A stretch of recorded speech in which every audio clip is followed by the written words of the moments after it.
নতুনভাবে সংস্কারের মাধ্যমে বাংলাদেশের সঠিক ইতিহাসগুলো যাতে পাঠ্যপুস্তকে আসে এবং সেই ইতিহাসগুলো যাতে আমাদের সন্তানরা সেই জিনিসগুলো শিখতে পারে, জানতে পারে। এই জন্য আমাদের শিক্ষা ব্যবস্থা যেই সব জায়গাগুলোতে পরিবর্তন দরকার, আপনারা এই যে প্রধান শিক্ষক বা প্রিন্সিপাল বলি বা অধ্যক্ষ বলি আমরা, এরাই তো প্রত্যেকটা সন্তানের কাছে তার পিতৃ সমতুল্য, মাতৃ সমতুল্য। কারণ সারা দিনের একটি বৃহৎ একটি সময় কিন্তু এই শিক্ষা প্রতিষ্ঠানে আমাদের এই স্কুলের ছাত্রছাত্রীরা থাকে। তারা কিন্তু এখান থেকে যা শিখছে সেই শিক্ষাটাকে কিন্তু তার পরিবারের কাছে, পরিবারের বাবা মার সাথে কিন্তু তারা শেয়ার করছে।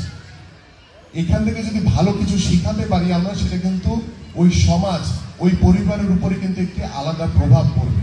আর আমি যদি এখান থেকে ভুল শিক্ষা দেই, সেই ভুলটা কিন্তু সেই পরিবারের উপরেই পড়বে।